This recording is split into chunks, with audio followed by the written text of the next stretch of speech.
One, why I study in 4-hour blocks, and two, how I study in 4-hour blocks. So let's tackle the why first. When I sit down at my desk over here or in the library in order to study, what is my goal? My goal is to complete as much work as possible, to be as productive and as efficient as possible. Now, me personally, when I get into the zone for studying, I don't want to leave that zone. I don't want to get up, I don't want to procrastinate, I don't want to change what it is that I'm doing, because I've already done the most difficult part of sitting down to study, which is to get into the studying mood and zone. And the more breaks that I take or reasons I give myself to get up and off of my desk, that's another opportunity for me to have to get back into the studying zone, which I don't want to do. So generally speaking, when I'm studying for exams, I do 2 4-hour blocks in my day from 9 till 1 and from 3 till 7, and that way I only have to enter the studying mood 2 times, once at 9 a.m. and once at 1 p.m. Now, this is the main reason that I personally don't use the Pomodoro timer, because every 25 minutes it's basically giving me an excuse and encouraging me to check my phone or to chill or to get up off my desk or whatever, which is inevitably going to lead to me procrastinating and doing something for longer than just 5 minutes. One thing that I really like about my method of doing 2 4-hour blocks in my day is that I'm done pretty much all the work that I need to do by 7 p.m. Now, imagine doing 8 hours of productive and useful work and also being done by 7 p.m. That leaves so much free time in order for you to do anything else that you want. That can be exercise, socializing with friends, playing video games, making YouTube videos, or basically anything. You just give yourself a lot of free time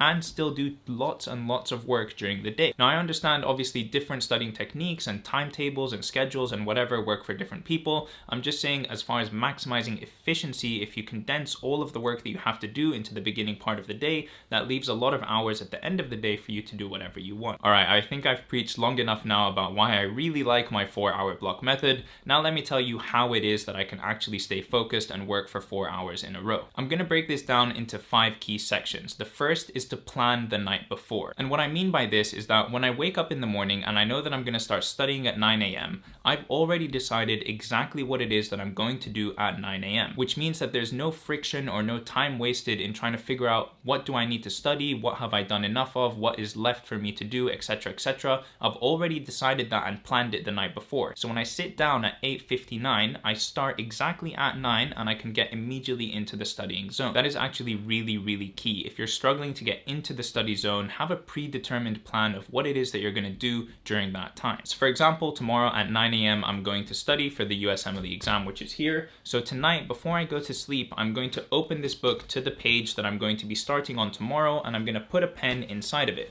That way tomorrow when I take this book, which is already laying on my desk, in a nice and convenient place for me to begin work, I can literally flip open to the page of exactly where I'm going to start. On top of that, you can see on my desktop over here that I'm already going to go down to the video that I'm going to watch tomorrow morning. I'm going to open it and it's going to be ready, just waiting for me to sit down, hit play, and begin work. Section number 2, don't give yourself a reason to get up and away from your desk. Before I start work at 9 a.m., I've already made my cup of coffee, I've gotten a couple of snacks, and I've organized everything around me that I will possibly need in the next 4 hours so that I can minimize the amount of times that I need to get up and out of my chair. The reason that I do this is because every time you get up and out of your chair, you're giving yourself opportunity for distraction and reason for procrastination. For example, if I go to the kitchen, I'll make myself a snack or a drink, I'll knock on my sister's door and ask her what's going on, let's have a chat. Every time I leave my room and I leave that studying zone and studying environment, I'm giving myself reasons and excuses and opportunities for procrastination. Now, this is going to be slightly controversial, I'm sure, but I honestly don't allow myself to get up and out of my desk until I've done an hour of studying. The thought process that I have in my mind is that if I haven't been able to sit down and do productive, solid work for an hour, do I really deserve to go take a break? Do I really deserve to go procrastinate and fill up my drink and get more snacks or take some time off?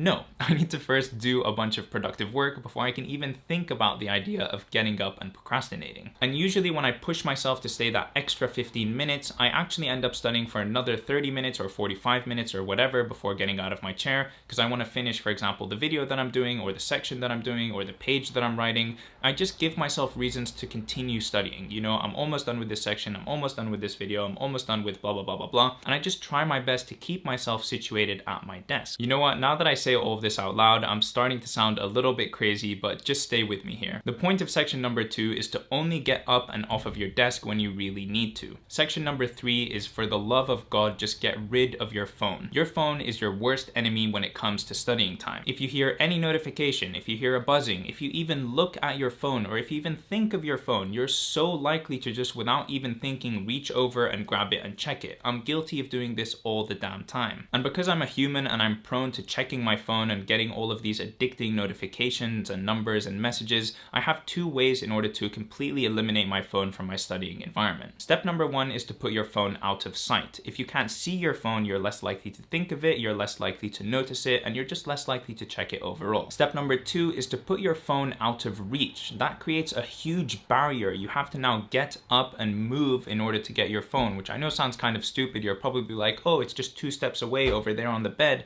But the truth is, when you're sitting down, any extra effort or friction you give yourself in order to go check your phone, you're gonna do it less often. Wow, I've been talking a lot this video.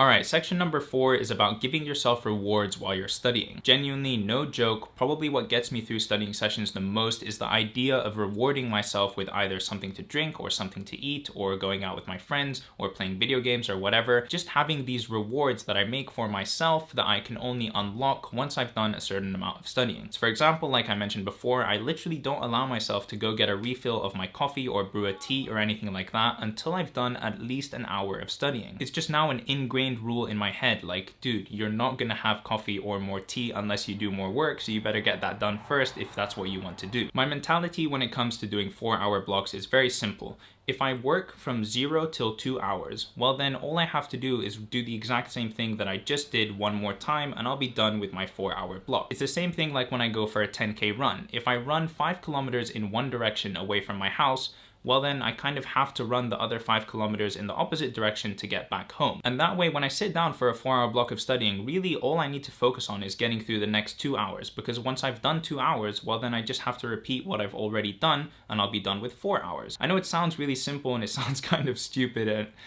you guys probably think I'm crazy right now, but if I just do 2 hours of studying, then I can repeat what I've done and then I've reached my goal. Okay, and the 5th and final section is about setting standards for yourself. For me personally, once I've done a 4-hour block of studying, I know that that is something that I am now capable of. And so next time I come to studying, if I study for 3 hours or 2 hours, then I'm like, well, this isn't really as best as I can do. This isn't pushing myself to my maximum efficiency or capacity. I've done a 4-hour block before. That means that I'm capable of doing it again. And I keep up that standard and I keep studying 4-hour blocks because I know that I can reach that level of capacity and productivity. It's the same thing like once I've done a 10-kilometer run, I know that I'm capable of running 10 kilometers. And so I keep running 10 kilometers every time because now that's my new baseline. That's what I'm capable of achieving. I don't like to give myself excuses or reasons to do something at a lesser level than what I've done before. I feel like I've done it once, I'm capable of doing that, and so I can keep up that standard. Now obviously you can probably see with the slippery slope that comes along with this line of thinking, I'm not crazy, I'm not a robot, I obviously have times when I can't study for 4 hours. If I follow everything that I'm saying about 80% of the time, then I'm doing a fantastic job, because the other